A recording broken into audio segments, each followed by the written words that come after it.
Good morning everyone. I hope आप लोग भी अच्छे होंगे। और आज हम लोग क्लास 10 मैट्रिक के वीवीआई सब्जेक्टिव पार्ट 5 वीडियो लेकर आए हैं। और हर एक वीडियो में हर एक पार्ट में 5 क्वेश्चन हम बताने जा रहे हैं। और पांचों क्वेश्चन आपके बिहार बोर्ड मैट्रिक परीक्षा में बार बार क्वेश्चन पूछा जाता है। तो ये जो आपका पार्ट 5 वीडियो है, यानी क्वेश्चन नंबर 21, पार्ट 4 वीडियो में क्या है, हम लोग 5-5 क्वेश्चन करके पढ़े हैं। यदि आप लोग नहीं देखे हैं तो वो जाकर देखें। और आज हम लोग क्वेश्चन पार्ट 5 वीडियो में पढ़ रहे हैं प्रायिकता, यानी एक प्रायिकता से थीम फिक्स रहता है। तो आप लोग यदि प्रायिकता का चैप्टर पढ़े होंगे तो वहां से एक बार रिवीजन कर लें, ताकि प्रायिकता से क्या है एक क्वेश्चन पूछा जाता है। तो एक बक्से में 4 लाल एवं 6 काली गेंद है, यानी हम लोग कह सकते हैं कि लाल गेंद, क्या हम लोग बोलेंगे, यहां से हम लोग बोल सकते हैं कि लाल गेंद कितना है 4। उसके बाद फिर बोलेंगे कि काली गेंद, क्या बोलेंगे, काली गेंद बराबर कितना है 100। तो हम लोग यहां से बोल सकते हैं कि कुल गेंदों की संख्या,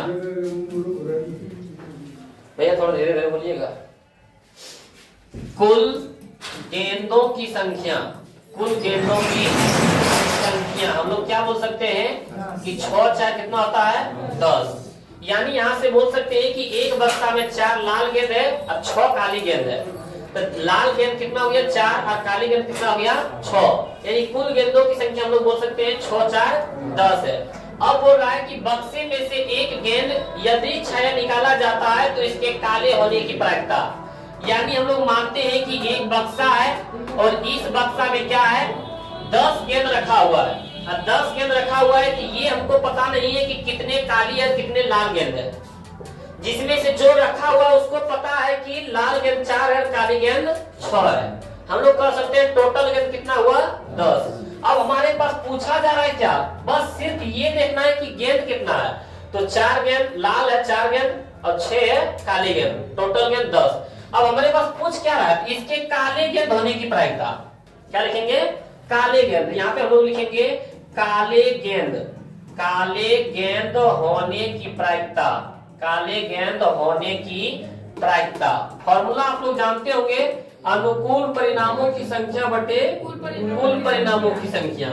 अनुकूल परिणामों की संख्या, अनुकूल परिणामों की संख्या बटे में क्या होता है कुल परिणामों की संख्या, बटे में कुल परिणामों की संख्या।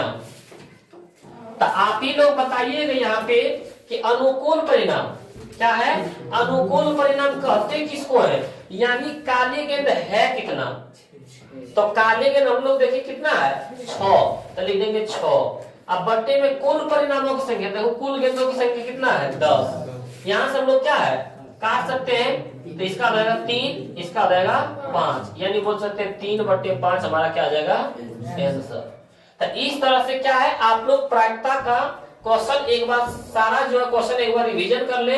यानी इस वीडियो के माध्यम से हम बताना चाहते हैं कि प्रायिकता से भी एक क्वेश्चन पूछा जाता है। यानी आप लोग प्रायिकता का क्वेश्चन बता देते हैं तो 2 नंबर क्या है आप लोगों को फिक्स हो जाता है। तो ये 21 नंबर क्या है, आप लोग रिवीजन कर लीजिए जितने भी प्रायिकता क्वेश्चन है। हम लोग देखते हैं फिर अगला क्वेश्चन। क्वेश्चन नंबर हम लोग 22 देखते हैं। इस टाइप का भी क्वेश्चन क्या है, हमारे बिहार बोर्ड मैट्रिक परीक्षा में पूछा जाता है। बोला यदि किसी त्रिभुज के शीर्ष के निर्देशांक, यदि किसी त्रिभुज है, ये क्या है हमारे पास त्रिभुज है, और त्रिभुज के शीर्ष के निर्देशांक क्या दे दिया है, त्रिभुज के शीर्ष के निर्देशांक दे दिया है। तो हम लोग किस तरह बनाएंगे, हमारे पास मान लेते हैं ये त्रिभुज है, त्रिभुज के शीर्ष के निर्देशांक। बोला यदि किसी त्रिभुज के शीर्ष के निर्देशांक, तो यहाँ से हम लोग देख सकते हैं कितना मान दे दिया है -2,3, उसके बाद 8,3, उसके बाद फिर यहाँ दे दिया है 6,7। तो बोल रहा है कि उस त्रिभुज के केंद्र के निर्देशांक ज्ञात करें। उस त्रिभुज के केंद्र के निर्देशांक, इसको मान लेते हैं A, इसको मान लेते हैं B, इसको मान लेते हैं C। तो यहाँ से देखते हैं A बराबर हो गया हमारे पास -2,3, उसके बाद B बराबर हो गया हमारे पास 8,3, उसके बाद C बराबर हमारे पास हो गया 6,7। ये हम लोग क्या है यहाँ से बोल सकते हैं उसके बाद हम लोग देखते हैं कि बोला जा रहा है कि त्रिभुज के केंद्रक के निर्देशांक ज्ञात करें।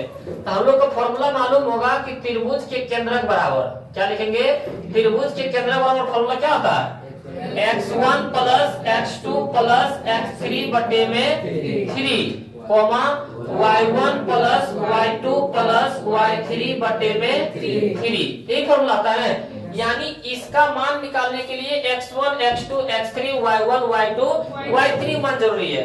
तो यहाँ से जितना भी आगे वाला मान है सब x1 x2 x3, यानी बोल सकते हैं x1 बराबर हम लोग बोल सकते हैं -2, उसके बाद बोल सकते हैं x2 बराबर यहाँ से बोल सकते हैं 8, उसके बाद x3 बराबर यहाँ से बोल सकते हैं 6, उसके बाद फिर यहाँ से y1, ये पीछे ना जितना भी लास्ट प्लस सब y1 y2 y3, y1 के मान है 3, y2 के मान है भी 3 और y3 के मान हमारे पास है 7। यहाँ पे ये मान सिर्फ मान रख देते हैं, उसके बाद क्या हम लोग का क्वेश्चन बन जाएगा। यहाँ से देखते हैं x1 के मान हम लोग क्या लिख सकते हैं -2, फॉर्मूला प्लस है, x2 के मान 8 प्लस x3 के मान 6, अब बट्टे में कितना हो जाएगा 3, कोमा y1 के मान है हमारे पास 3 प्लस में y2 के मान भी है 3 प्लस में y3 मान भी है 7, अब बट्टे में 3। यहाँ से हम लोग बोल सकते हैं 8 6 14, 14 में से 2 जाएगा 12 बट्टे में 3, 3 3 6 और 7 13 बट्टे में 3। कटने वाला है कोई क्वेश्चन, जो क्वेश्चन कटने वाला उसको हम लोग काट सकते हैं, 3 चौक 12 तो 4 कोमा कटेगा नहीं, तो 13 बटे 3 के 13 बटे 3, यही हमारा क्या हो गया आंसर। तो यदि आप लोग क्या इस तरह का क्वेश्चन बना देते हैं तो ये बिहार बोर्ड मैट्रिक परीक्षा में बार बार ये क्या है 2 नंबर का क्वेश्चन पूछा जाता है।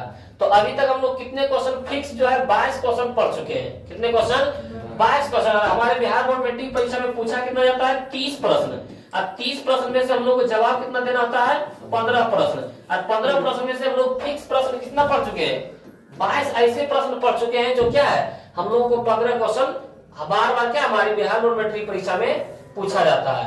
तो आइए हम लोग इसी के आधार पर हम लोग अगला क्वेश्चन देखते हैं। इसी के आधार पर देखिए एक और क्वेश्चन दिया हुआ है कि किसी त्रिभुज के केंद्रक 1 मतलब 1,3 है। अब ये क्या है कि त्रिभुज के केंद्रक, इस प्रश्न में हमारे पास क्या था, बोला जा रहा था कि त्रिभुज के केंद्रक ज्ञात करें, त्रिभुज के केंद्रक क्या है ज्ञात करें, लेकिन यहाँ पे हमारे पास क्या है त्रिभुज के केंद्रक का मान ही निकाल दे दिया है।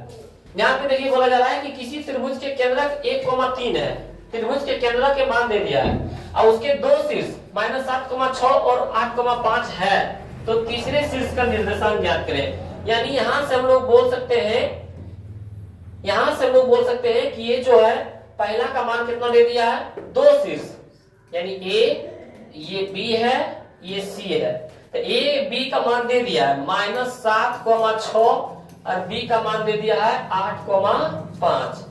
C का मान बोला तीसरा शीर्ष का निर्देशांक लिखे, तो तीसरा शीर्ष को मान लेते हैं x, y, जबकि बोल रहा है त्रिभुज के केंद्र कितना है, तो यहाँ लिख देते हैं कि त्रिभुज के केंद्रक, त्रिभुज के केंद्रक बराबर, त्रिभुज के केंद्रक बराबर कितना दे दिया है 1,3, 1,3। और यहाँ लिख देंगे माना कि C का निर्देशांक बराबर कितना मान लिए हैं x, आप लोग क्या नीचे बनाते चले जाइए, साइड में जगह भी रहेगा तो बनाना नहीं है, ये हम जो लिखे हैं नीचे लिखते चले जाना है, क्योंकि साइड में नीचे जगह नहीं है, साइड में हम लिख दिए। यहाँ से देखते हैं A का निर्देशांक के मान कितना है, A के निर्देशांक के मान हमारे पास है -7,6 और B के निर्देशांक के मान है 8,5 और C के निर्देशांक के मान है हमारे पास x, y। यानी हम लोग यहाँ से कह सकते हैं कि x1 के मान आगे वाला है ना, देखते हैं यहाँ से आगे वाला सब x1 x2 x3 कहलाता है। तो यहाँ से हम लोग यदि देखते हैं तो x1 के मान हमारे पास कितना रहता है -7, कितना रहता है -7। उसके बाद देखते हैं ये x1 के मान हो गया हमारे पास -7, उसके बाद x2 के मान हमारे पास कितना आएगा 8, उसके बाद x3 का मान हमारे पास आएगा x, उसके बाद फिर लास्ट वाला सब y1 y2 y3 कहलाता है। तो y1 के मान हमारे पास हो गया 6, y2 के मान हमारे पास हो गया 5 और उसके बाद y3 के मान हमारे पास हो गया y। बस हम लोग क्या करेंगे, त्रिभुज के केंद्र के मान दिया हुआ है, त्रिभुज के केंद्र के फॉर्मूला पर क्या है बैठा देंगे। हम लोग यहाँ से लिखेंगे त्रिभुज के केंद्रक बराबर, क्या लिखेंगे, त्रिभुज के केंद्रक बराबर x1 plus x2 plus x3 बटे में 3, y1 plus y2 plus y3 बटे में 3। तो यहाँ से आप लोग बताएं कि त्रिभुज के केंद्र के मान कितना दे दिया है 1,3। उसके बाद x1 के मान यहाँ से दिया हुआ है -7 प्लस फॉर्मूला में x2 के मान है 8 प्लस x3 के मान है x, अब बटे में 3, y1 के मान है 6 प्लस y2 के मान है 5, अब प्लस में y3 के मान है y बटे में 3। यहाँ से बोल सकते हैं 1,3 बराबर में 8 में से 7 जाएगा क्योंकि 7 माइनस में 1 प्लस में x बटे में 3, 6 5 11 प्लस में y बटे में 3। यहाँ भी देखें बीच में कॉमा है, यहाँ भी देखें बीच कॉमा है, 1 है इसके बराबर और 3 है इसके बराबर। तो हम लोग यहाँ से बोल सकते हैं 1 बराबर 1 प्लस x बटे 3, और यहाँ से बोलेंगे 3 बराबर 11 प्लस y बटे 3, भागा में गुना हो जाएगा 3 गुना 1 3 बराबर में 1 प्लस x, 1 प्लस में जाके माइनस में बराबर में x, 3 में से 1 किया 2, यानी कह सकते हैं x बराबर 2। यहाँ से देखते हैं 3 भागा में 3 गुना में 3 तिया 9 बराबर में हो गया 11 प्लस y, 11 प्लस में जाके माइनस में बराबर में y, -11 में से 9 किया था -2, y बराबर क्या आ जाएगा -2। अब हम लोग माने थे क्या कि c के निर्देशांक x, y, c बराबर क्या माने थे x, y। अब c का मान x के जगह पर कितना आ जाएगा 2 और y के जगह पर कितना आ जाएगा -2, यहाँ आ जाएगा 2 और कॉमा में -2, यही हमारा क्या आ जाएगा आंसर। वही बोला था c का निर्देशांक ज्ञात करें, तो दोनों सेम ही है। पहले वाला क्या बोला था त्रिभुज के केंद्रक ज्ञात करें, जबकि तीनों के मान दे दिया था a b c, लेकिन इसमें क्या है कि एक त्रिभुज के केंद्रक मान दे दिया है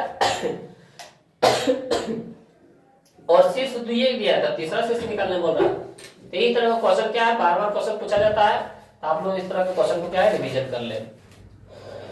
क्वेश्चन नंबर ये 27 है, ये भी क्वेश्चन क्या है ऑब्जेक्टिव से लेकर सब्जेक्टिव तक क्वेश्चन में पूछा जाता है। तो आइए इस क्वेश्चन को भी क्या है हम लोग एक बार देख लेते हैं, रिवीजन कर लेते हैं। वह यदि बिंदु P -3,4 की दूरी मूल बिंदु से ज्ञात करें। यदि कोई बिंदु है और उसको बोलते हैं कि मूल बिंदु से दूरी ज्ञात करें, मूल बिंदु का निर्देशांक क्या होता है 0,0। तो कोई भी बिंदु है और एक मूल बिंदु है तो उसके बीच की दूरी फॉर्मूला क्या होता है √x² plus x² plus y²। यानी यहाँ से हम लोग बोल सकते हैं कि जो हमारे पास p के मान दिया हुआ है क्या दिया -3,4, यानी कर सकते हैं x बराबर -3 और y बराबर 4।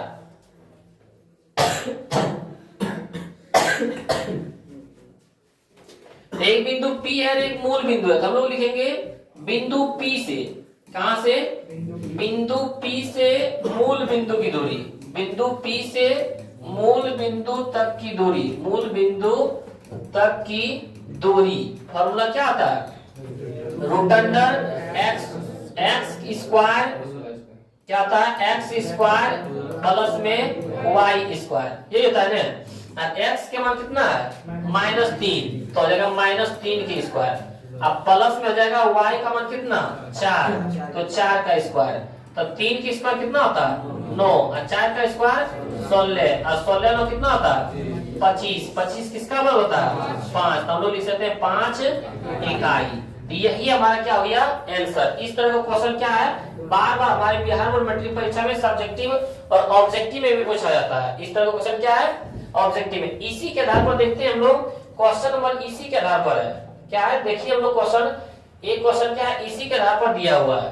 बोला जा रहा है कि यदि बिंदु P x,4 की दूरी मूल बिंदु से दूरी 5 हो तो x का मान, फिर एक बिंदु दिया हुआ है और एक मूल बिंदु दिया हुआ है। तो हमारे पास क्या है कि P से मूल बिंदु की दूरी के मान हमारे पास कितना दे दिया है 5, कितना दे दिया है 5। अब P के निर्देशांक के मान कितना दे दिया है x,4, यानी x के मान x है और y के मान हमारे पास 4 है।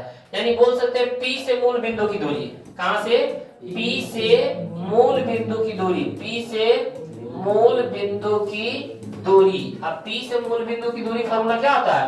Root under x square plus y square. अब दूरी के मान कितना दे दिया है? 5, तो यहाँ 5 लिख सकते हैं, बराबर में रूट x के मान कितना है? x, तो x की स्क्वायर आ जाएगा, y की जगह पर 4 की स्क्वायर है ना।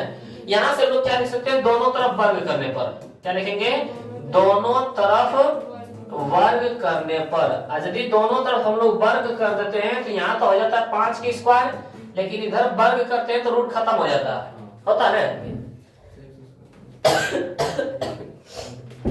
यहाँ से बचता है x की स्क्वायर प्लस 4 की स्क्वायर, क्योंकि वर्ग करेंगे तो रूट कैंसिल हो जाएगा।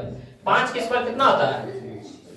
5 की स्क्वायर 25, बराबर में x स्क्वायर की x स्क्वायर प्लस में 4 की स्क्वायर 16 प्लस प्लस में बराबर के पहले रहेंगे क्या हो जाएगा?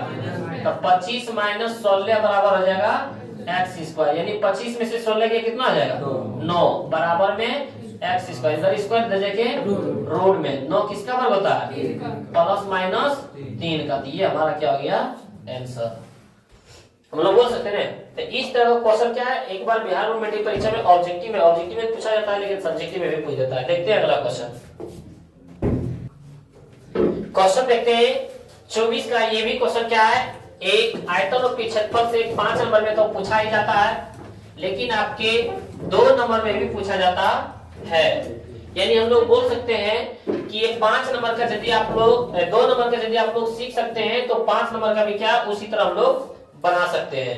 तो आइए हम लोग देखते हैं ये 2 नंबर में किस तरह का क्वेश्चन पूछा गया है। वो है 3.5 सेमी त्रिज्या वाले अर्धगोले का वक्र पृष्ठ क्षेत्रफल ज्ञात करें। यानी त्रिज्या हमारे पास मान कितना दे दिया है? r के मान दे दिया है 3.5, यानी 3.5 सेमी को हम लोग क्या बोल सकते हैं? 3.5 होता है 7 के आधा के, होता है ना? 3.5 किसका है? 7 के आधा, यानी 3.5 को हम लोग 7/2 बोल सकते हैं। तो बोल रहा है अर्धगोले का वक्र पृष्ठ। आप लोग फॉर्मूला जानते होंगे, इस तरह का आसान यदि आप लोग फॉर्मूला आज होगा क्या, इस तरह का आसान क्या है दे देता है 2 नंबर में। अर्धगोला का वक्र पृष्ठ, अर्धगोला का वक्र पृष्ठ, अर्धगोला का वक्र पृष्ठ क्या होता है? 2 पाई r स्क्वायर। हम लोग बोलेंगे 2 के 2 पाई का मान होता है 22/7 और r का मान देखिए कितना दिया हुआ है? 7/2, लेकिन r स्क्वायर है तो 7/2 क्या वो 2 बार, क्यों? क्योंकि r स्क्वायर है 2 बार। यहाँ से 2 से 2 कैंसिल हो सकता है, 7 से 7 कैंसिल हो सकता है, 2 से 11 होता है 11 सती 77। यहाँ हम लोग क्या बोल सकते हैं? 11 सती 77। उसके बाद हम लोग के पास क्या सेमी हो जाएगा, सेमी स्क्वायर। यानी अर्धगोला का वक्र पृष्ठ हम लोग 2 से 3 लाइन बना के हम लोग कितने नंबर ले सकते हैं? 2 नंबर प्राप्त कर सकते हैं। इसी तरह देखिए अगला क्वेश्चन है, क्वेश्चन नंबर हम लोग अगला देखते हैं कि एक शंकु के आधार की त्रिज्या 5 सेमी। बोला है शंकु है, क्या है? शंकु।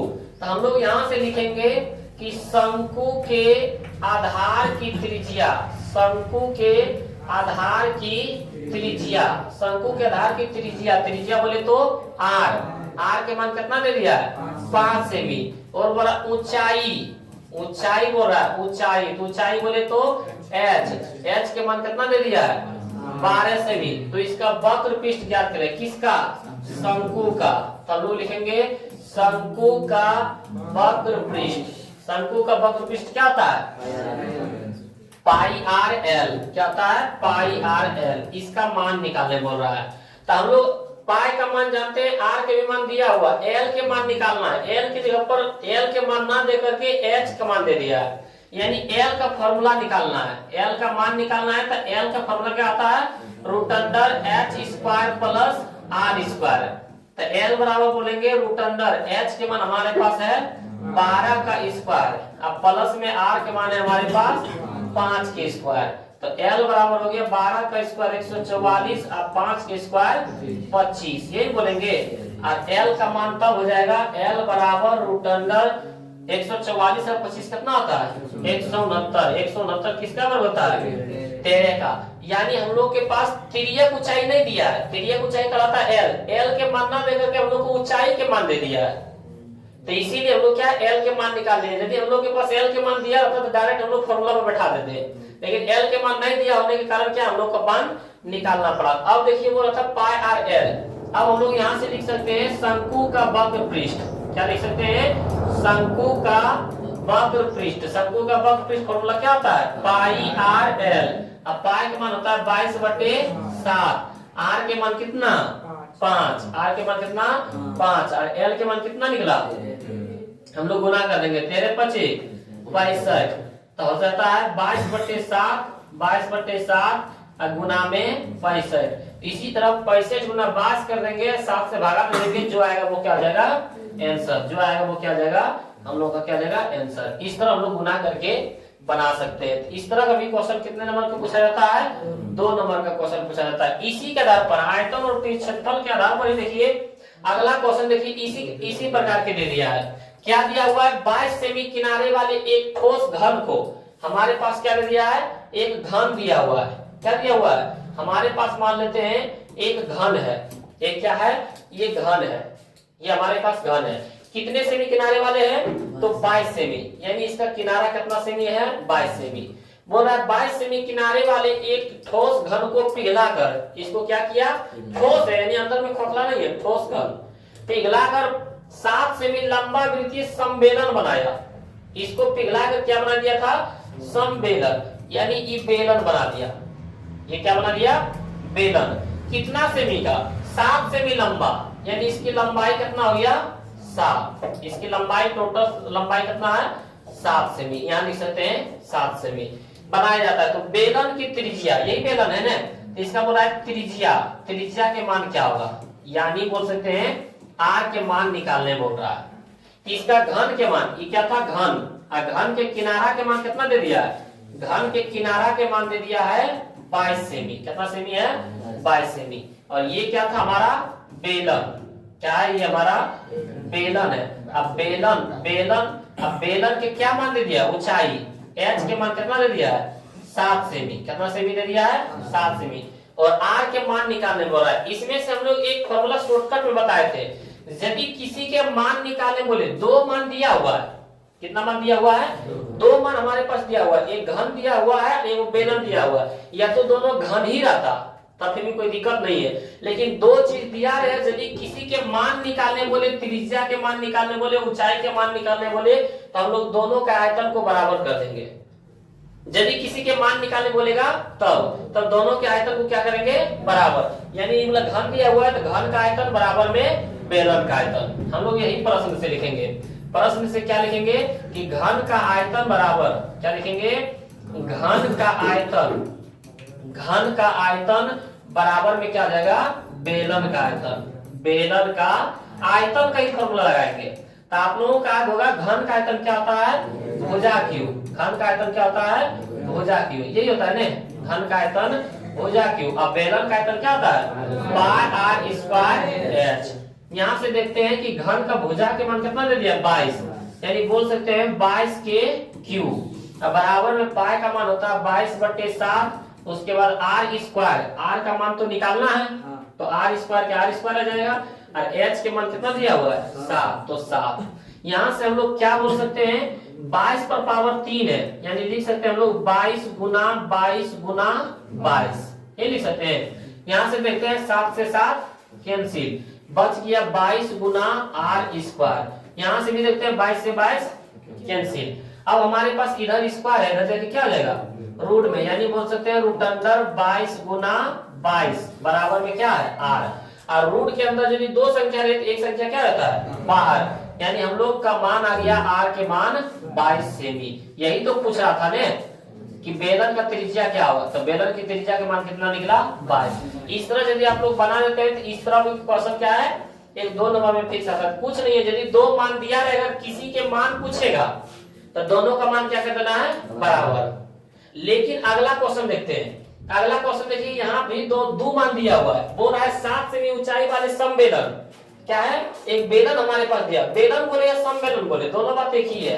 बेलन बोले या तो समबेलन। कितने सेमी ऊंचाई वाले? तो ये 7 सेमी ऊंचाई वाले। इसका ऊंचाई कितना दे दिया? 7 सेमी।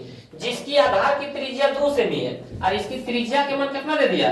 2 सेमी। ये हमारा समबेलन बोलो, इसमें क्या है समबेलन बोलो या तो बेलन बोलो, दोनों बात एक ही है। तो ऊंचाई के मान कितना दे दिया है 7 सेमी, सेमी मात्रा में लिखते जाना है, और त्रिज्या का मान कितना दे दिया है 2 सेमी। चलो ये ठीक है।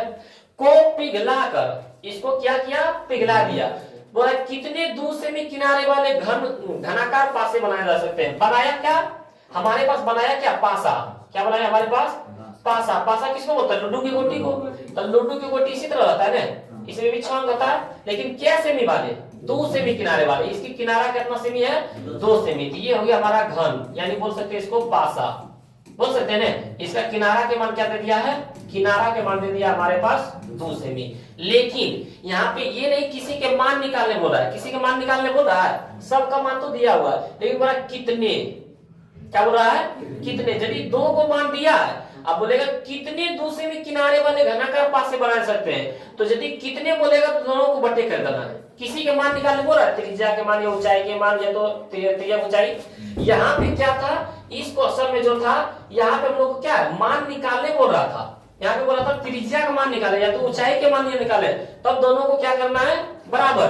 लेकिन किसी के मान निकालने के ना बोलकर बोल देगा कितने बनाए जा सकते हैं, कितने बनाए जा सकते हैं, दोनों को क्या करेंगे, दोनों का आयतन का फॉर्मूला लगा के दोनों को बटे। लिखेंगे अभिष्ट संख्या बराबर, क्या लिखेंगे अभिष्ट संख्या बराबर। अभिष्ट संख्या बराबर हम लोग लिखेंगे पहला में बेलन का आयतन और बटे में घन का आयतन। हम लोग यहाँ से लिख सकते हैं बेलन का आयतन, बेलन का आयतन, और बटे में लिख सकते हैं हम लोग घन का आयतन, घन का आयतन। आप लोगों को याद होगा बेलन का आयतन क्या होता है, आप लोगों का याद होगा क्या होगा, बेलन का आयतन क्या होता है पाई आर स्क्वायर एच, और घन का आयतन क्या होता है भुजा क्यू, भुजा क्यू, जिसको हम लोग क्या बोलते हैं ए के क्यू भी बोलते हैं। भुजा को किसे सूचित करते हैं ए से। तो हम लोग यहाँ से लिख सकते हैं कि पाई के मान कितना होता है 22/7, ये लिख सकते हैं। आर के मान कितना दिया हुआ है 2, आर स्क्वायर यानी 2 के बार 2 बार, क्योंकि आर 2 बार है, और गुना में एच के मान कितना 7, अब बटे में भुजा क्यू, तो बटे में भुजा के मान कितना है 2, तो क्या हो जाएगा 2 के क्यू, क्या हो जाएगा 2 के क्यू, ये लिख सकते हैं। यहाँ से हम लोग क्या है 7 से 7 कैंसिल कर सकते हैं, 7 से 7 कैंसिल कर सकते हैं। उसके बाद देखते हैं 22 गुना 2 गुना 2, अब बटे में 2 के क्यू बोल सकते हैं, 2 गुना 2 गुना 2 बोल सकते हैं। 2 से 2 कैंसिल, 2 से 2 कैंसिल, 2 में 22 कितना है, सिर्फ हमारा क्या आंसर निकला 11। यानी हम लोग बोल सकते हैं सर कि यदि 7 सेमी वाला ऊंचाई और 2 सेमी त्रिज्या वाला बेलन है, यदि इसको पिघलाएंगे और 2 सेमी किनारे वाले घन बनाएंगे तो घन कितना बनेगा 11 संख्या बनेगा। कितना संख्या बनेगा 11। तो ये हमारा क्या हो जाएगा 11, हमारा क्या हो जाएगा आंसर हो जाएगा। इस तरह का क्वेश्चन क्या है, एक बार बिहार बोर्ड में मैट्रिक परीक्षा में क्या है 2 अंक का फिक्स रहता है। तो अभी तक हम कितने बताए हैं 24 क्वेश्चन फिक्स वाला बताए हैं कि जो 18 फरवरी की क्या है आने वाला है। यानी पार्ट 1 वीडियो में 5 क्वेश्चन, पार्ट 2 वीडियो में 5 क्वेश्चन, इस तरह एक और वीडियो है, पार्ट 5 वीडियो है, और इसमें भी क्या है 4 क्वेश्चन बता चुके हैं, जो कि हम लोग बिहार बोर्ड मैट्रिक परीक्षा में कितना पूछा जाता है 30 को पूछा जाता है, लेकिन जवाब देना कितना है 15 को, और हम बता चुके हैं कितना 24 को क्वेश्चन पूछे हैं। यानी हम लोग जितना बताएं उसमें से भी एक भूल जाए तो कोई दिक्कत नहीं है। देखते हैं हम लोग क्वेश्चन नंबर 25। ये आप लोगों को क्या है होमवर्क लग गया है कि 8 सेमी किनारे वाले घन को 2 सेमी किनारे वाले, दोनों घन ही है। देखिए बोल रहा है हमारे पास क्या कि 8 सेमी किनारे वाले घन को 2 सेमी किनारे वाले घन, दोनों घन ही है। पहला वाला घन कितना था 8 सेमी वाला, दूसरा वाला घन कितना था 2 सेमी वाला। रूपांतरित किया जाता है, मतलब कि घनों को रूपांतरित किया जा सकता है, यानी कितने में बांटा जा सकता है। यहाँ किसी के मान पूछ रहा है त्रिज्या, तो किसी के नाम मान पूछ रहा है तो हम लोग क्या करेंगे बटे कर देंगे। तो हम लोग पहले लिखेंगे, हम लोग यहाँ से लिख सकते हैं 8 सेमी किनारे वाले घन, क्या बोलेंगे एगो 8 सेमी किनारे वाले घन है और एगो 2 सेमी किनारे वाले घन है। तो इसको हम लोग क्या करते हैं छोटा कर देते हैं, क्योंकि 2 सेमी किनारे वाला घन है। तो यहाँ से हम लोग क्या है लिख सकते हैं कि ये 8 सेमी किनारा वाला घन है और ये 2 सेमी किनारे वाला। वहां बनाना जरूरी नहीं है, ये नहीं कि हम यहाँ बनाए बता रहे हैं तो वहां बनाना है, सिर्फ लिख देना क्या कि 8 सेमी किनारे वाले, 8 सेमी किनारे वाले घन, 8 सेमी किनारे वाले घन, और ये क्या है 2 सेमी किनारे वाले घन, 2 सेमी किनारे वाले घन, ये सिर्फ लिख देना। उसके बाद बोला कि रूपांतरित क्या है, रूपांतरित बांटा जा सकता है, यानी लिख सकते हैं अभिष्ट संख्या बराबर या तो रूपांतरित बराबर, दोनों में से कोई लिख सकते, कोई दिक्कत नहीं है। तो हम लोग मान लो रूपांतरित बराबर लिख देते हैं, क्या लिख देते हैं, रूपांतरित बराबर। तो यहाँ किसी के मान ने पूछ रहे दोनों को क्या करेंगे, बटे में, यानी बोल सकते हैं 8 सेमी किनारे वाले घन का आयतन और बटे में 2 सेमी किनारे वाले घन का आयतन। यहाँ लिख सकते हैं 8 सेमी किनारे वाले, 8 सेमी किनारे वाले घन का आयतन, घन का आयतन, 8 सेमी किनारे वाले घन का आयतन। अब बटे में बोल सकते हैं 2 सेमी किनारे वाले, 2 सेमी किनारे वाले घन का आयतन, घन का आयतन। अब दोनों के आयतन का फॉर्मूला क्या होता है, सेम होता है, यानी 8 सेमी किनारे वाले घन का आयतन भी क्या होता है, भुजा की होता है, और 2 सेमी किनारे वाले आयतन का क्या होता है, भुजा की। फॉर्मूला में चेंजिंग थोड़ी होगा। अब भुजा के मान इसका 8, तो हो जाएगा 8 गुना 8 गुना 8, क्योंकि 8 की क्यू होगा, और इसका हो जाएगा 2 गुना 2 गुना 2। आप लोग बताएं 2 दुना 4, 4 दुना 8, एक वो 8 से एक 8 कैंसिल, 8 64 हमारा आंसर हो जाएगा। हम लोग देखते हैं क्वेश्चन नंबर 25। अब 25 देखते हैं, तो मात्र ये लास्ट क्वेश्चन है 25 नंबर वाला, और इतना से क्या है आपके बिहार में मैट्रिक परीक्षा में लघुत्तरी प्रश्न आएगा, तो अपने दोस्तों के पास भी जरूर शेयर करें। ये आपका लास्ट क्वेश्चन है, 25 नंबर क्वेश्चन है, और जो फिक्स क्वेश्चन था, वीवीआई क्वेश्चन सब्जेक्टिव था लघुत्तरी में, वो 25 प्रश्न ऐसे बताए हैं जो आपके बिहार में मैट्रिक परीक्षा में क्या है 15 क्वेश्चन आने वाला है। तो ये आपके लास्ट क्वेश्चन ये हाइट एंड डिस्टेंस का है। हाइट एंड डिस्टेंस से 5 नंबर में भी पूछा जाता है और एक 2 नंबर में भी पूछा जाता है। तो आइए आज हम लोग 2 नंबर वाला देखते हैं कि किस तरह का क्वेश्चन आता है। बहुत ही आसान रहता है, सिर्फ हम लोग फिगर बनाने के लिए जान जाए। एक वायुयान यानी एक जहाज जो वायु वाला उड़ने वाला है, 36 तल के साथ 30 डिग्री के कोण बनाते हैं। मान लेते हैं कि ये मेरा क्या है, जमीन है, 36 तल है, ये क्या है, जमीन है, और यहाँ पे बोल रहा है, यहाँ पे मान लेते हैं जहाज है। एक वायुयान 36 तल के साथ 30 डिग्री का कोण बनाते हुए, यानी जमीनमा के साथ कितना डिग्री का कोण बनाते हुए, 30 डिग्री का बनाते हुए इस तरह उड़ा। जहाज तो इसी तरह उड़ता है ना, यहाँ पे कितना डिग्री कोण बनाते हुए, 30 डिग्री के कोण बनाते हुए जमीन से उड़ा। बोला कि उड़ता हुआ 184 मीटर जाता है। इस तरह उड़ता हुआ कहां तक जाता है, 184 मीटर, यानी इसकी लंबाई कितना हो गया, 184 मीटर। तो बोला जमीन की ऊंचाई कितनी है, मान लेते हैं 184 मीटर यहाँ पे जाके रुक गया, तो बोला इसकी ऊंचाई क्या होगा, ये ऊंचाई ज्ञात करने बोल रहा है। ये क्या है, ऊंचाई ज्ञात करने बोल रहा है, इसका मान निकालने बोल रहा है कि इसकी ऊंचाई मान लेते हैं कि इस तरह उड़ा 184 मीटर तक, क्योंकि जहाज इसी तरह उड़ता है, 184 मीटर तक उड़ा और 184 मीटर पर जाके रुक गया, तब हो रहा है उस समय ऊंचाई इसका क्या होगा। इसको मान लेते हैं हम लोग ए, इसको मान लेते हैं बी, इसको मान लेते हैं सी। ये यदि आप लोग फिगर बना लिए हैं तो आधा आपका हिस्सा बन गया है। अब हम लोग डिसाइड करेंगे कि किसका मान दिया हुआ है, किसका मान निकालना है, किसका मान दिया हुआ है, किसका मान निकालना है। तो यहाँ देखते हैं 90 डिग्री है, 90 डिग्री के सामने वाली भुजा क्या कहलाता है, कर्ण, जिसको हम लोग इंग्लिश में बोलते हैं एच, यानी कर्ण के मान दिया हुआ है, एक फिक्स हो गया। ये कोण को सूचित किया, तो जिस कोण को सूचित किया जाता है उसके सामने वाला भुजा क्या कहलाता है, लंब, जिसको हम लोग बोलते हैं पी। बस इतना ही लेना देना है। तो ये हो गया कर्ण, ये हो गया लंब, तो ये क्या होगा, आधार। लेकिन आधार से लेना देना है नहीं तो आधार के मान पूछ रहा है, ना तो दिया हुआ है, यानी पूछ रहा है हमारा लंब के मान, अब मान दिया हुआ है कर्ण का। तो यानी लंब और कर्ण किसका फॉर्मूला आता है, साइन का। किसका आता है, साइन का। तो हम लोग यहाँ से लिख सकते हैं कि साइन सी, सी को सूचित किया ना, तो साइन सी बराबर क्या हो जाएगा, लंब बटे कर्ण। क्या बोलेंगे, लंब बटे कर्ण। और सी की जगह पर कितना डिग्री है, 30 डिग्री, यहाँ लिखेंगे साइन 30 डिग्री बराबर लंब के मान क्या, एच, और कर्ण के मान कितना, 184। यहाँ पे एक जगह मान लेना कि माना की ऊंचाई बराबर, क्या लिखेंगे, माना की ऊंचाई बराबर कितना, h, और AC बराबर कितना, 184 मीटर, इतना लिख देना।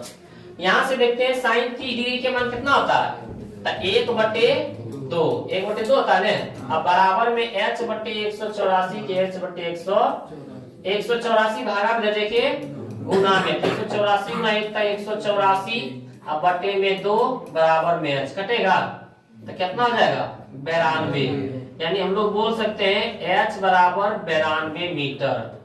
कोई ज्यादा बड़ा है लगा? यही हमारा क्या हो गया आंसर हो गया। तो यदि आप लोग फिगर बना लेते हैं और ये देखना है किसका मान पूछ रहा है किसका मान दिया हुआ है, बस उतना कर देना है। आप लोगों को क्या है 2 नंबर में से ऐसा एक भी नहीं होगा कि 0.1 नंबर भी काटेंगे। तो इस तरह यदि आप लोग बना देते हैं तो आप लोगों को कितना नंबर मिलता है 2 नंबर का। इसी तरह हम लोग देखते हैं अगला क्वेश्चन, इसी तरह सेम है, छोटा छोटा क्वेश्चन पूछा जाता है 2 नंबर वाला में।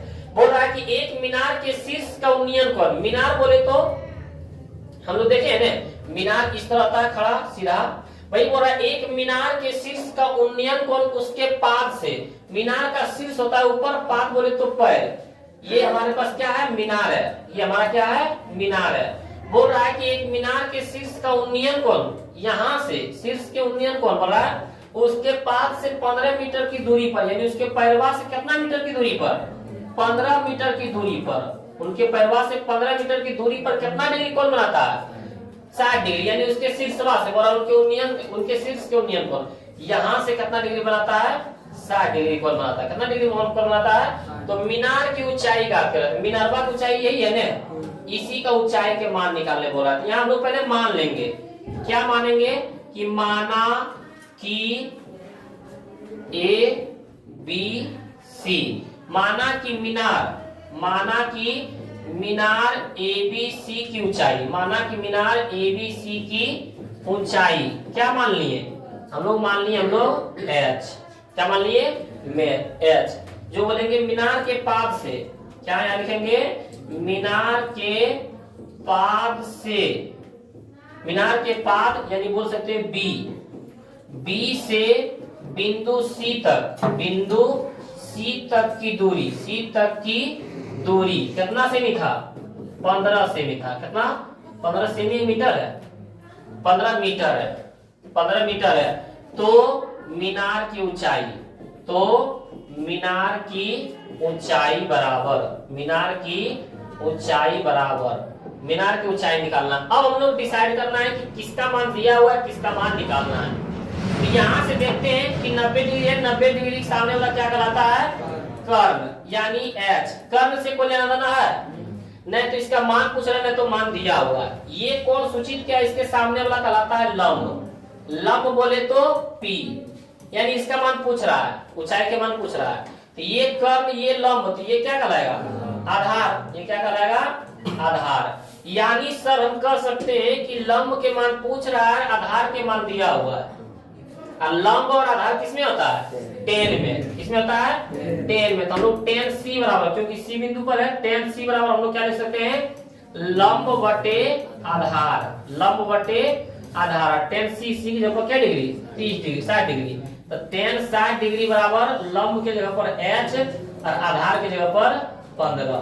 टेन 60 डिग्री के मान कितना होता है √3। अब बराबर में हम लोग क्या लिखेंगे AH बटे 15 भागा में जाके गुना में हो जाएगा 15√3 बराबर में h, यानी कह सकते हैं h बराबर 15√3 मीटर, 15√3 मीटर हमारा क्या जाएगा आंसर 15√3 मीटर, यही हमारा क्या हो जाएगा। तो क्या है बनाने ज्यादा लगा, हम लोग सिर्फ ग्राफ बना लेंगे, किसका मान दिया हुआ किसका मान निकालना है वो समझ लेते हैं, तो हम लोग क्या है बन जाता है। तो इसी तरह का क्वेश्चन हम लोग 2-3 को देख लेते हैं ताकि हम लोग क्या 2 नंबर छूटे ना। बोल रहा है कि एक स्तंभ है, ये मान लेते हैं स्तंभ है, ये क्या है स्तंभ है। एक स्तंभ की छाया की लंबाई, इसकी छाया यहाँ बन रहा है, ये क्या है छाया है। बोल रहा है एक स्तंभ की छाया की जो लंबाई है, छाया की जो लंबाई है स्तंभ के ऊंचाई से √3 गुना, एकल ऊंचाइया से ये कितना गुना है √3 गुना ज्यादा है, यानी ई वाला है 2, तो ये हो गया 2 गुना √3, ये है 6, तो ये 6 गुना √3, यानी ई जितना है ओकरा से इसकी छाया की लंबाई कितना है √3 गुना ज्यादा है, √3 गुना क्या है ज्यादा है, यानी ये हो गया छाया, ये क्या हो गया छाया, और ये हो गया हमारा स्तंभ। तो यानी स्तंभ को मान लेते हैं x, क्योंकि अंक तो हम लोग मान नहीं सकते हैं। ये कितना आ जाएगा x गुना √3, x गुना, क्योंकि बोल रहा था कि एक स्तंभ की छाया की जो लंबाई है, छाया की जो लंबाई है वो स्तंभ की ऊंचाई से √3 गुनी है। तो स्तंभ की ऊंचाई मानिए x, तो x के √3 गुना। तो बोल रहा है सूर्य का उन्नयन कोण ज्ञात करें। मान लो कि यहाँ पे सूर्य है, यहाँ पे क्या है सूर्य है, यहाँ से प्रकाश आएगा, तो यहाँ पे बोला कितना डिग्री के कोण बनाएगा, कितना डिग्री के। तो इसको मान लेते हैं a, इसको मान लेते हैं b, इसको मान लेते हैं c। मान लो क्या मानेंगे कि माना कि स्तंभ की ऊंचाई AB बराबर क्या मान लिए h, AB बराबर क्या मान लिए h। अब इसकी छाया की लंबाई क्या मानेंगे, छाया की लंबाई कितना हो गया, छाया की लंबाई हमारे पास क्या हो गया BC, तो BC बराबर हो गया x √3, x गुना √3 तो कितना आ जाएगा x √3। अब बोलेंगे हम लोग कि किसका मान निकालना है, सूर्य के उन्नयन कोण। तो उन्नयन कोण हम लोग क्या मानेंगे, एंगल ACB बराबर थीटा, एंगल ACB बराबर क्या मानेंगे थीटा। अब देखते हैं हम लोग इसका भी मान माने, इसका भी मान माने, यानी हम लोग कह सकते हैं कि यहाँ 90 डिग्री इसके सामने वाला कर्व यानी h, इसका मान पूछ रहा है तो दिया हुआ है नहीं, कौन ये वाला है, इसके सामने वाला ये क्या कहलाएगा लंब, ये कर्ण ये लंब, तो ये क्या कहलाएगा, ये हमारा कहलाएगा आधार। तो कर्ण से लेना है नहीं, लंब और आधार से। लंब और आधार किसमें आता है tan में। तो हम लोग यहाँ से लिख सकते हैं tan थीटा बराबर लंब बटे आधार। थीटा जब पता थीटे होगा तो थीटा, और लंब के मान कितना x, आधार के मान कितना x √3, तो tan थीटा बराबर यहाँ से हम लोग x से x कैंसिल कर देते हैं तो बनता है 1/√3। tan थीटा के tan थीटा, tan में कितना डिग्री के मान 1/√3 तो आ जाता है tan 30 डिग्री। यहाँ tan से tan कैंसिल, थीटा बराबर क्या रहता है 30। इसी ने मान पूछ रहा था कि कितना डिग्री का उन्नयन कोण बनेगा, तब 30 डिग्री। यहाँ से VVI ऑब्जेक्टिव, यहाँ से हम लोग क्या रखेंगे, एकदम पूछ देता है VVI, मोस्ट VVI ऑब्जेक्टिव। क्या सर आप रखेंगे, ये यदि इसी तरह ऑब्जेक्टिव में उठा दे देता है, वो देगा कि एक स्तंभ की छाया की लंबाई स्तंभ की ऊंचाई से √3 गुनी है, तो सूर्य का उन्नयन कोण ऑब्जेक्टिव में पूछ देता है, ऑब्जेक्टिव में। तो ये √3 गुनी दिला है, कितना गुनी दिला है √3 गुनी, √3 में tan कितना डिग्री का मान 60 डिग्री का मान, लेकिन हम लोग आंसर में मारेंगे 30 डिग्री। यदि बोल देगा √3 गुनी है, क्या गुनी है √3 गुनी है, √3 के कर मान होता है 60 डिग्री के, लेकिन आज रखेंगे हम आंसर मारेंगे उल्टा 30 डिग्री। कितना मारेंगे 30 डिग्री, लेकिन बोल देगा ना 1/√3 गुनी है, कितना है 1/√3 गुनी है, 1/√3 tan में कितना डिग्री मान होता है 30 डिग्री, तो मारेंगे 60 डिग्री। समझ में आया, एकदम ऑब्जेक्टिव में पूछ देता है। अब ताकि बच्चा क्या होता है इतना सोचता है इतना बनाने जाएंगे, कौन बनाएगा छोड़ दो, लेकिन है कितना दिमाग वाला। आज यदि बोल देगा √3 गुना, तो √3 रखेंगे tan 60 डिग्री मान होता है, मारेंगे 30 डिग्री। और यदि बोलेगा 1/√3 तो tan में होता है 1/√3 किसका मान 30 डिग्री, मारेंगे आंसर 60 डिग्री। इस तरह बन जाएगा ना, यानी यहाँ से इसमें हम लोग क्या है 3 नंबर, ये 2 नंबर के और 1 नंबर ये भी समझ गए, 3 नंबर के भी समझ गए। इसी तरह देखते हैं अगला भी क्वेश्चन है। अगला क्वेश्चन देखते हैं, यहाँ पे बोल रहा है कि AB एक ऊर्ध्वाधर दीवार है, एक दीवार है AB, लेकिन ये पता नहीं है A यहाँ है कि A यहाँ है, जिसका B भाग समतल भूमि के संपर्क में है, यानी B यहाँ है भूमि के संपर्क में, तो A यहाँ होगा है? अब वो है AC सीढ़ी है, यानी इस पर क्या है AC, इस तरह एक सीढ़ी लगा हुआ है, A यहाँ है, यहाँ क्या होगा सीढ़ी, तो तिरछे लगा रहता है ना, और ये हमारा क्या हो गया जमीन, ये हमारा क्या हो गया जमीन। अब यदि एंगल ABC, तो जो बीचा में रहता है उसी के लिए ये वाला कहलाता है ये क्या दे दिया इसमें ABC, यहाँ पे है नहीं, यहाँ पे होना चाहिए ACB, यहाँ पे क्या होना चाहिए एंगल ACB, बीच में देखिए क्या है C, तो C की जगह कितना डिग्री हो जाएगा 30 डिग्री। बोला AC बराबर 3, तो AC बराबर कितना हो जाएगा 3 सेमी, तो बोला AB के मान BC के मान निकाला, यानी BC हमारा यही है ना, इसका मान निकालने बोल रहा है। इसका क्या है, तो हम लोग मानेंगे, लिखेंगे माना कि AB एक माना नहीं, लिखेंगे माना कि त्रिभुज ABC में AB दीवार है, AB दीवार है और AC सीढ़ी की लंबाई, AC सीढ़ी की लंबाई 3 सेमी है और एंगल ACB बराबर कितना दे दिया, ACB बराबर 30 डिग्री। तो BC मान निकाले, BC, तो BC। अब यहां से बताएं कि ये कौन है, कौन के सामने में क्या कराएगा, कर्ण, कर्ण बोलते हैं तो H। ये कौन दिया हुआ है, कौन के सामने में क्या कहलाता है, लंब, जिसको बोलते हैं P। तो ये कर्ण, ये लंब, तो ये क्या, आधार, जिसको बोलते हैं B। अब लंब से लेना देना है, लंब के मान पूछ रहा है तो दिया हुआ है, कर्ण के मान दिया हुआ है और आधार के मान पूछ रहा है। कर्ण आधार किसमें होता है, कॉस में होता है ना। तो हम लोग फॉर्मूला लगाएंगे कॉस C बराबर क्या होता है, आधार बटे कर्ण। अब कॉस C के ऊपर कितना डिग्री, 30 डिग्री, तो लिखेंगे कॉस 30 डिग्री बराबर आधार के मान कितना, x।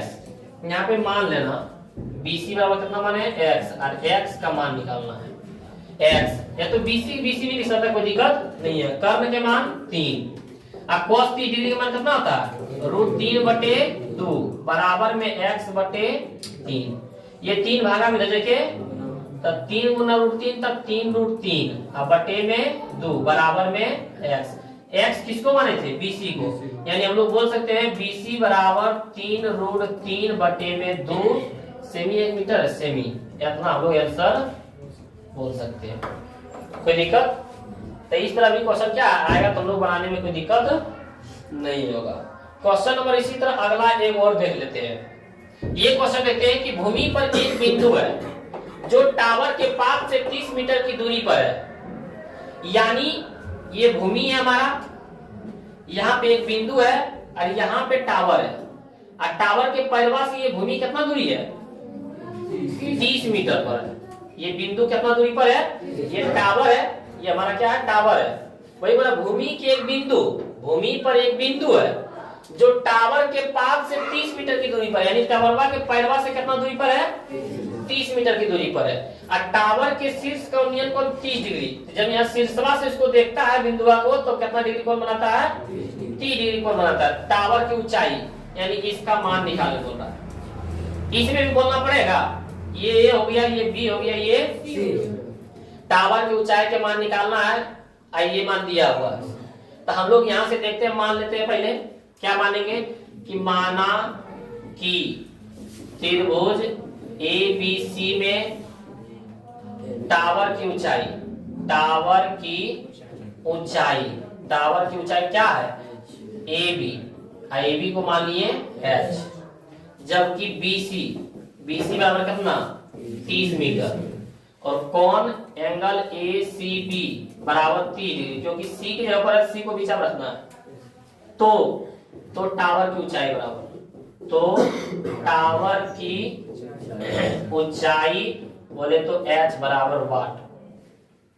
अब यहां से देखते हैं, यहाँ पे है 90 डिग्री, 90 डिग्री के सामने वाला कहलाता है कर्ण, जिसको हम लोग बोलते हैं H। कौन दिया हुआ है, कौन के सामने वाला कहलाता है लंब, जिसको बोलते हैं P, और ये क्या कहलाएगा, आधार, जिसको बोलते हैं B। कर्ण से कोई लेना देना है, कर्ण से कोई लेना देना है, नहीं तो मान दिया हुआ है, नहीं तो पूछ रहा है। लंब का मान, टावर की ऊंचाई ज्ञात करने बोल रहा है, इसका मान पूछ रहा है, इसका मान दिया हुआ है। लंब और आधार किसमें होता है, tan में। तो हम लोग बोल सकते हैं tan C बराबर, क्योंकि C पर है, tan C बराबर क्या बोल सकते हैं, लंब बटे आधार, और C की जगह पर कितना है, 30 डिग्री।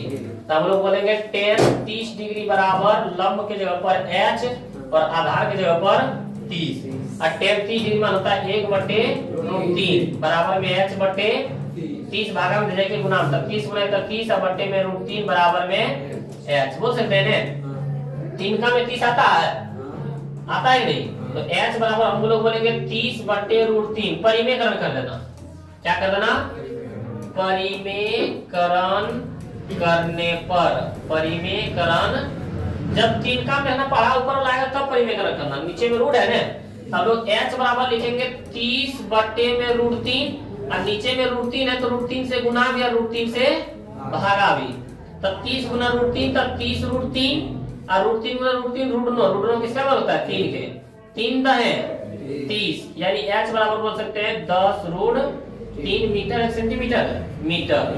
इतना हमारा क्या आ जाएगा आंसर। तो आप लोगों से आशा है कि 25 ऐसे वीवीआई क्वेश्चन बताया गया है, 25 ऐसे मोस्ट वीवीआई सब्जेक्टिव क्वेश्चन बताया गया है जो आपके बिहार में मैट्रिक परीक्षा में क्या है 15 क्वेश्चन पूछा जाता है। 30 क्वेश्चन में 15 क्वेश्चन का जवाब देना है और 25 क्वेश्चन में आशा करता हूं कि 25 क्वेश्चन में से आपका 15 क्वेश्चन बिहार में मैट्रिक परीक्षा में क्या है आने वाला है।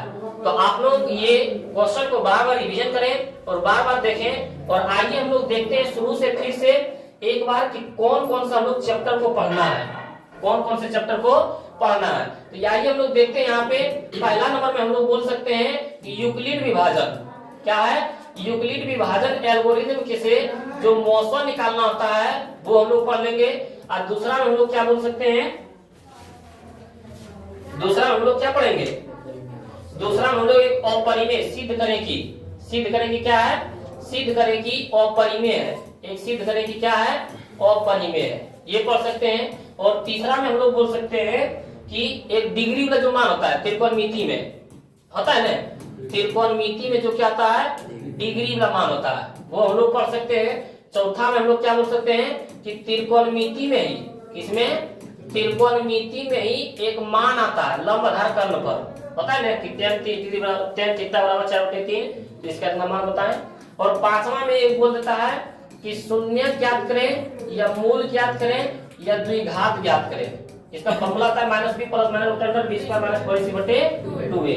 और ये बोल देता है p/q के रूप में बदले। और सातवां में हम लोग बोल सकते हैं कि सातवां में हम लोग कौन नंबर बोल सकते हैं कि कोई हल नहीं है।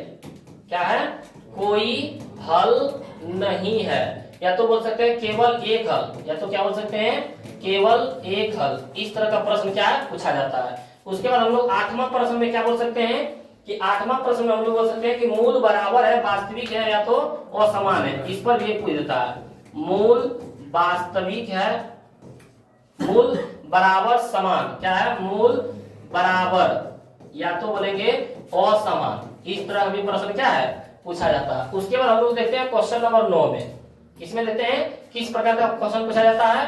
तो 9वां नंबर में हम लोग यहाँ से देख सकते हैं कि 9वां नंबर में हम लोग के पास क्या है, शून्यक और उनके गुणांकों के बीच में, क्या है शून्यक और गुणांकों के बीच में एक फॉर्मूला पूछ देता है, क्या है इस पर पूछ देता है। और 10 नंबर में हम लोग देखते हैं कि बहुपद का भाग, ये क्या है बहुपद का भाग पूछ देता है।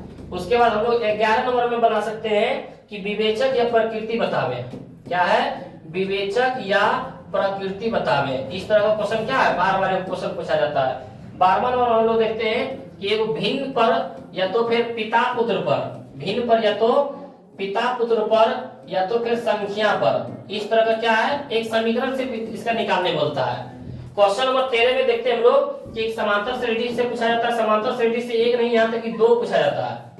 एक पूछ देगा योगफल, क्या तो समांतर श्रेणी जो नॉर्मल फॉर्मूला आता है। उसके बाद हम लोग 14 नंबर में देखते हैं समीकरण पूछ देता है, क्या है समीकरण पूछ देता है, या तो फिर वर्ग गुणनखंड विधि से पूछ देगा, वर्ग गुणन से, या तो विलोपन विधि से, या तो तुलनात्मक विधि से, विलोपन विधि तुलनात्मक या प्रतिस्थापन, इस तरह का कोई एक पूछ देता है। और 15 में हम लोग देखते हैं कि एक माध्य नॉर्मल पूछ देता है। इस तरह का क्या है माध्य दिया रहता है, इस तरह का दे देगा 2 4 6 2 3 1, इस तरह दे देता है, इस तरह माध्य बता पूछ देता है। उसके बाद 16वां नंबर में हम लोग देखते हैं कि समदूरस्थ, क्या है समदूरस्थ, समदूरस्थ या दूरी सूत्र पर क्या है एक क्वेश्चन पूछ देता है। समदूरस्थ या क्या है दूरी सूत्र पर एक क्वेश्चन इस तरह का क्या है पूछा जाता है। उसके बाद हम लोग फिर देखते हैं 17वां नंबर क्वेश्चन में, 17वां नंबर के क्वेश्चन में हम लोग देखते हैं यहाँ पे किस प्रकार पूछा जाता है। फिर तो 17 नंबर हम लोग सोचते हैं कि संरेख, संरेख कोई क्या बोलते हैं एक रैखिक, क्या बोलते हैं एक रैखिक, या तो फिर त्रिभुज के क्षेत्रफल, त्रिभुज का क्षेत्रफल जो फॉर्मूला था उस पर बैठाने बोल देता है। 18 नंबर में हम लोग देखते हैं कि 98 नंबर में क्या है, प्रायिकता से पूछ देता है। ये क्वेश्चन कहां से पूछा जाता है, प्रायिकता से। अब 19 नंबर में हम लोग देखते हैं कि वृत्त से संबंधित से भी, वृत्त से संबंधित छोटा छोटा क्वेश्चन रहेगा, वहां से भी क्या है, लघुत्तरी प्रश्न में क्या है, वृत्त से संबंधित से पूछा जाता है। अब क्वेश्चन नंबर 20 में देखते हैं कि आयतन और पृष्ठ क्षेत्रफल से कहां से पूछा जाएगा, आयतन और पृष्ठ क्षेत्रफल से क्या है, 2 नंबर में पूछा जाता है, आयतन और पृष्ठ क्षेत्रफल से। उसके बाद हम लोग यहां से फिर से देख सकते हैं क्वेश्चन नंबर 21, कहां में, 21 में, क्वेश्चन नंबर 21 प्रश्न में कौन पूछेगा, तो ऊंचाई एवं दूरी से, कहां से पूछेगा, ऊंचाई एवं दूरी से, ऊंचाई एवं दूरी से एक प्रश्न पूछ देता है। 22वां प्रश्न में यहां से पूछ देता है कि अंतर विभाजन क्या है, एक अंतर विभाजन फॉर्मूला या तो विभाजन जिसको हम लोग बोलते हैं m1x2 + m2x1 बटे में m1 + m2, इस तरह का फॉर्मूला आता है। और 23 नंबर में एक को क्या पूछ देता है, मध्य बिंदु, मध्य बिंदु का फॉर्मूला क्या आता है, x1 + x2 बटे 2, y1 + y2 बटे 2, इस पर भी एक क्वेश्चन पूछ देता है।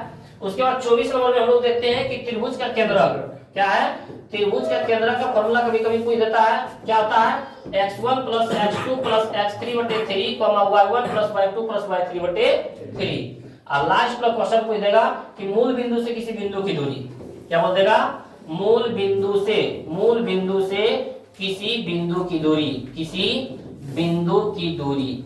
आप लोग क्या है कि इतना यदि आप लोग 25 क्वेश्चन को आप लोग देख लेते हैं तो हमारे बिहार बोर्ड मैट्रिक परीक्षा में कितने प्रश्न पूछे जाते हैं, तो हमारे बिहार बोर्ड मैट्रिक परीक्षा में मात्र 30 क्वेश्चन पूछा जाता है, जो कि दुगना क्वेश्चन है। क्या है हमारे पास, दुगना क्वेश्चन है, जो हमारे पास बिहार बोर्ड मैट्रिक परीक्षा में लघुत्तरी प्रश्न, कौन प्रश्न, लघुत्तरी प्रश्न, जिसको हम लोग 2 नंबरिया बोलते हैं, लघुत्तरी प्रश्न। लघुत्तरी प्रश्न कितना पूछा जाता है, तो 30 प्रश्न पूछा जाता है। 30 प्रश्न में से कितने प्रश्न का जवाब देना है, तो 30 प्रश्न में से जवाब देना हम लोग को कितने प्रश्न का, तो जवाब देना हम लोग को 15 प्रश्न का। कितने प्रश्न का जवाब देना है, 15 प्रश्न का। हम लोग पढ़ चुके हैं कितने प्रश्न, 25 प्रश्न, यानी 2, 3, 4 भूल भी जाएंगे, नहीं भी पूछेगा तो हम लोग क्या है 15 प्रश्न को आसानी से जवाब दे सकते हैं। और एक प्रश्न पर 2 नंबर मिलता है, यानी टोटल हम लोग का 30 नंबर मिल जाएगा। यानी क्या है, इस वीडियो से हम लोग 30 नंबर क्या है आसानी से प्राप्त कर सकते हैं। और बिहार बोर्ड मैट्रिक परीक्षा में यही क्या है, 2500 क्वेश्चन बार बार रिपीट किया जाता है, अंक चेंज हो सकता है। तो आप लोगों से आशा है कि अपने दोस्तों के पास जरूर शेयर करें और आप भी इसको मतलब वीडियो को देखें, ताकि क्या है 30 नंबर इस वीडियो से आप लोगों को मिल सके। मिलते हैं अगले वीडियो में।